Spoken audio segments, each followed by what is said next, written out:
Hello, everybody. Ali Duzette here, and we have some exciting and crazy and busy stuff coming up right around the corner. So I wanted to record this video about it today.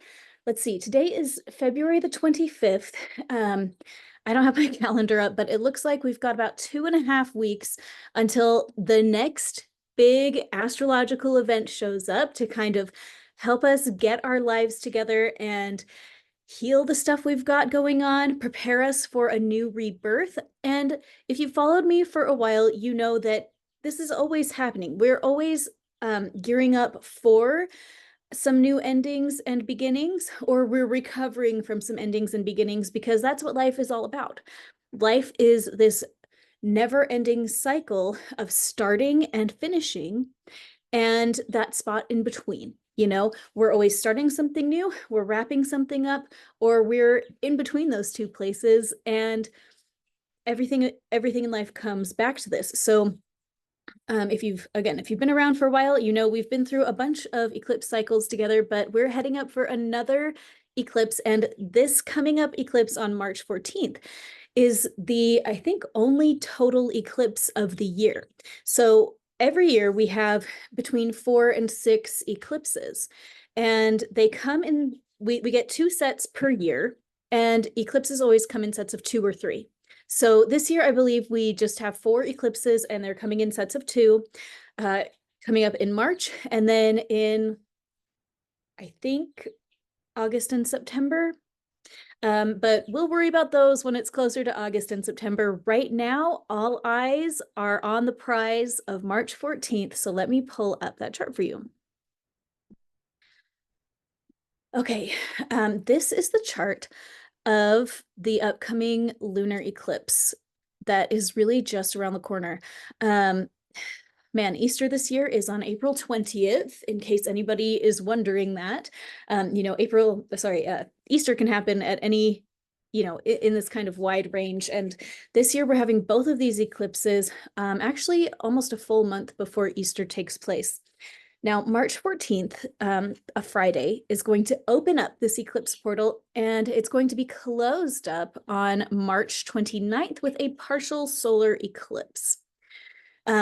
Now, partial solar eclipse is kind of a technical term, and I can't remember, I think it's an annular solar eclipse, but the point is it's not a total solar eclipse. This is not going to be a fun, it's not going to be the kind of event that we obviously had last year, which was kind of a once in a lifetime total solar eclipse moment across the US. But this one is still going to be very, very powerful.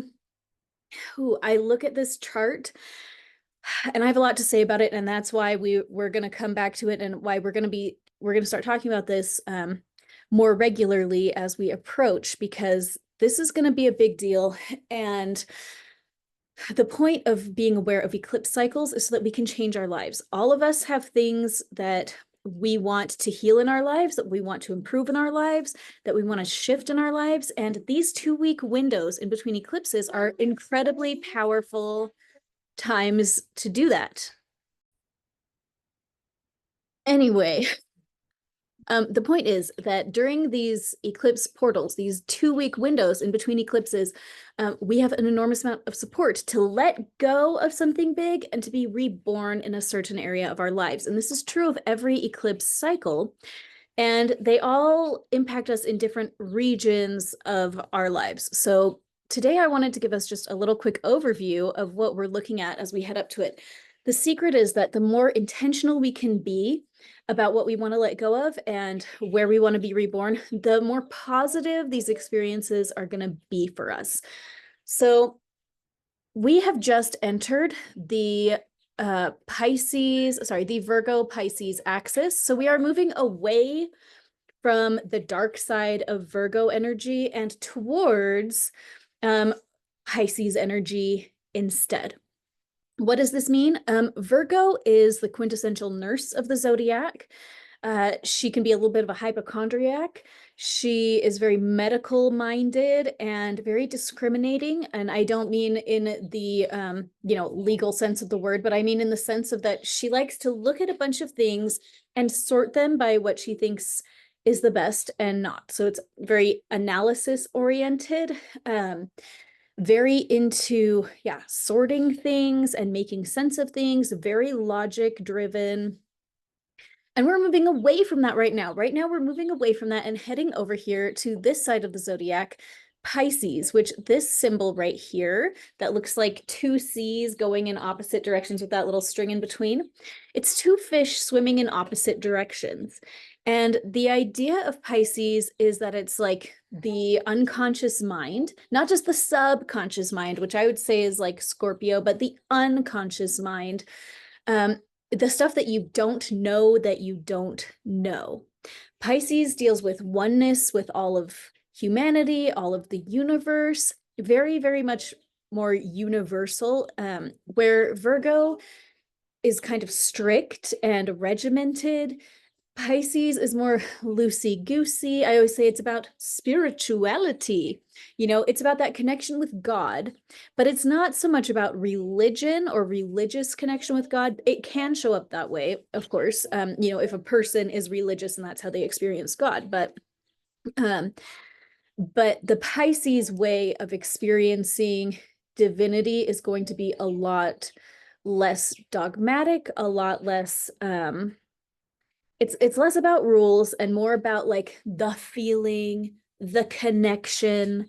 Okay, it is a water sign and it's feeling feelings of connectedness more so than caring about the rules. It's not caring about the shoulds and should nots of spirituality. It's just about like we're all one. We're all one. Okay, that's this Pisces vibe that's happening. And this is the energy that all of humanity is going to be working through for the next, almost 18 months. We just shifted into this, weeks ago, basically. And so we've got probably another 14 months ahead of us where we're going to be working through this. And so what does that mean on an individual level? It means that individually and collectively, on a national level, on a global level, and on a personal level, we're all being called to examine what about Virgo energy is no longer serving us. What about Pisces energy do we need to shift into? Okay, so what does that look like in practical terms? Virgo is really judgy. It's really obsessed with like right and wrong and better and worse. And Virgo really wants to be better rather than worse. So as we're looking at the dark side of Virgo energy in all of our lives, and all of us have this, everybody has Virgo in their chart. You may or may not have planets in Virgo or, asteroids in Virgo, but you do have Virgo in your chart. Everybody does. And so everybody, we all have these Virgo tendencies to some degree or another. If you have, say, Saturn in Virgo, or if you have, did I just say Pisces tendencies? I'm sorry, I meant Virgo. Anyway, if you have the sun in Virgo, if you have the moon in Virgo, if you have Saturn in Virgo, you're going to have a different flavor and a more of a concentration of certain kinds of energy in that realm of your life. But all of us have a part of our lives where we're kind of judgy, where we're kind of strict, where we can be a little OCD about stuff, where we want things to be the way that they should be because they should just be that way. Okay, so as we're all working through that Virgo South node, what we're invited to do is look at what logical structures have I been really invested in and I thought they were really true, and now it's turning out maybe they are not as true as I thought. Okay, this is going to be a really powerful transit for all of us to really dismantle a lot of old thought patterns and belief structures that we've carried for a very long time. And we are going to be letting go of those. We're going to be transitioning those out from being like a strict thing that we cling to. I'm right and you're wrong, and I know that I'm right because of this evidence. I think many of us are going to see some evidence that maybe we did not have it right the whole time. Maybe there's more to this story. And that's going to invite us to go on that journey to the other side of the zodiac into Pisces, where we're going to see a little bit more holistically, where Virgo is looking at the world with a microscope and looking at all of the like micro situations going on and judging them. Pisces is seeing with this much bigger perspective, that's seeing the big connections and like the hyper connectivity that really exists between everything.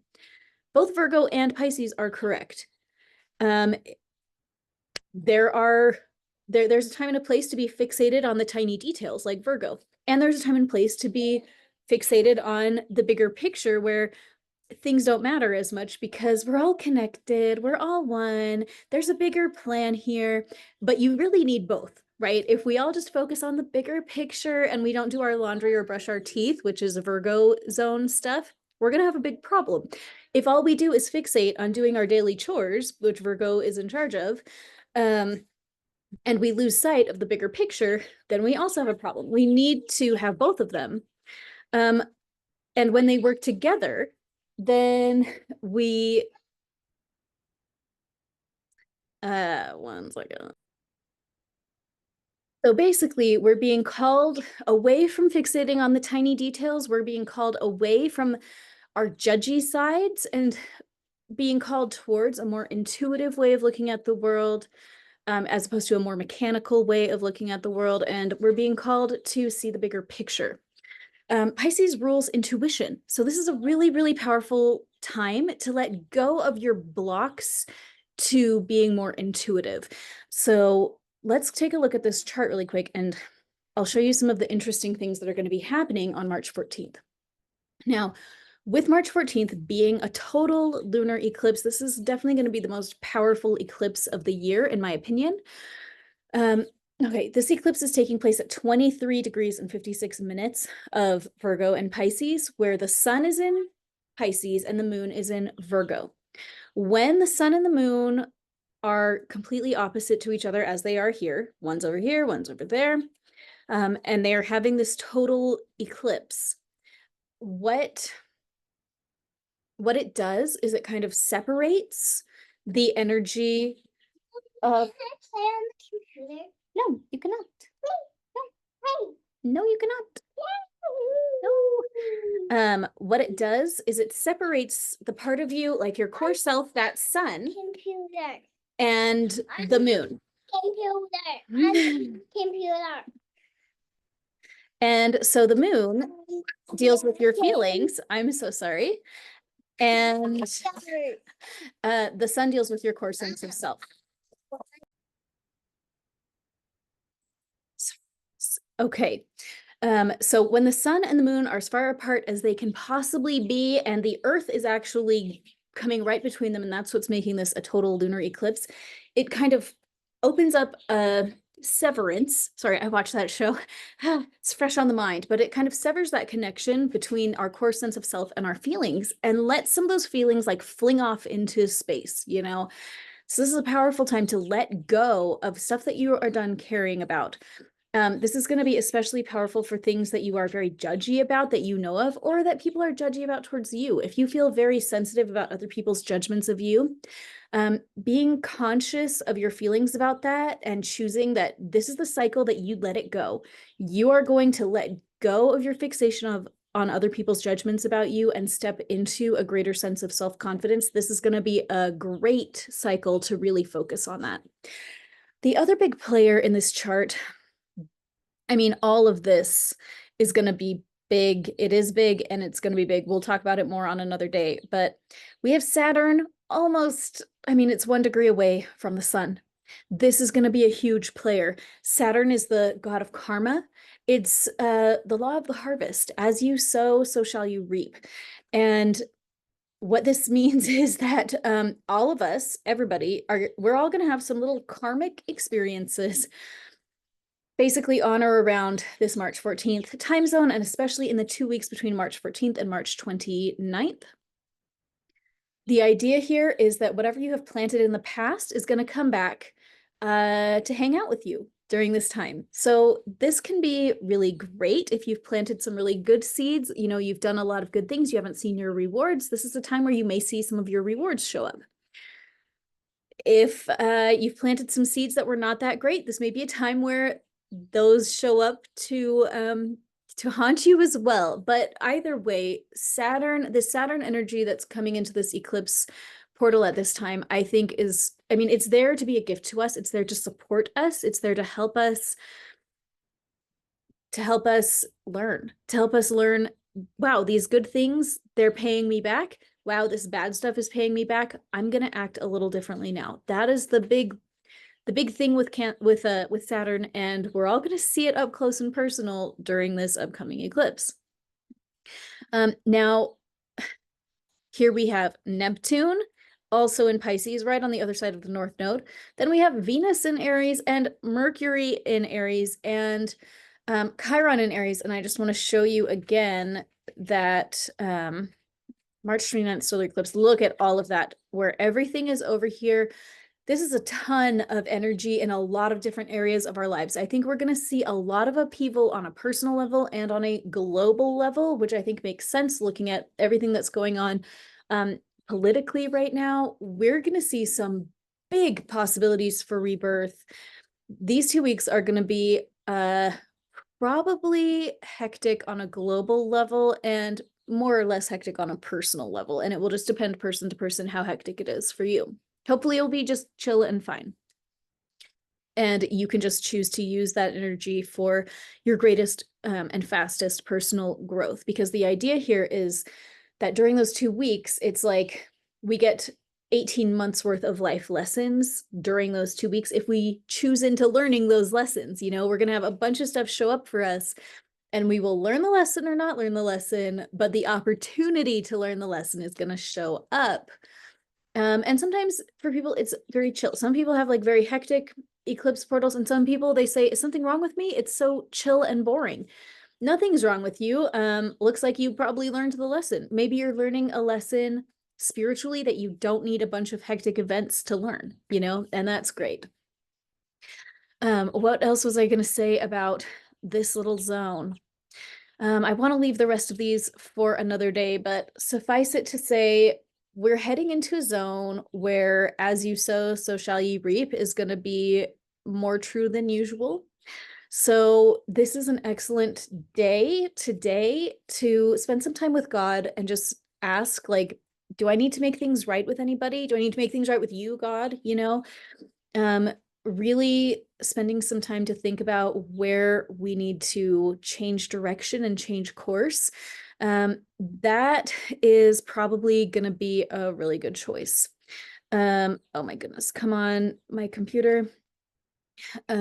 One thing that I wanted to take a look at was my own website. I haven't even taken a look at this yet to see what sessions I would recommend as we're heading into this. Okay, the blessings session.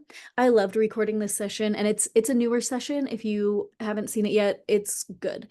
And so this is going to be a really helpful one as we prepare for this eclipse. The surrender session may be helpful because I didn't even talk about this, but the solar eclipse coming up on March 29th is in Aries at 900 degrees of Aries. To me, I'm thinking, okay, this is serious rebirth energy. And this March 14th eclipse coming up is the stuff that has to die so that we can be reborn. We are gonna, a lot of us, I think, are gonna be going through some serious opportunities to surrender, and it's not gonna be very fun. Okay, having a new beginning means an ending has to come first. So that surrender session is going to ease the transition into the rebirth. Okay, so here we have blessing session, surrender session. Okay, I'm looking for the change session. Okay, wait. Coping with big changes. Here it is. That one can be very, very helpful because I think we're going to see some big changes during those 2 weeks. And Julie Richards and I had sat down and talked about the big events coming up on April 27th. There are just, you know, the weather forecast is some changes on a personal level, on a global level. If you struggle with change, if you feel like you could use some support with that, that will be very helpful. Okay, the judgment session, wherever that is going to be very helpful. Where is it? HIJK, judgment session.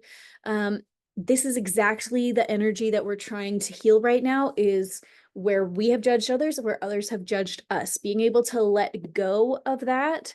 We have a lot of support for that in this upcoming eclipse, and the more intentionally we can engage with it, the better off for everybody. So this one is going to be like top recommended, I think.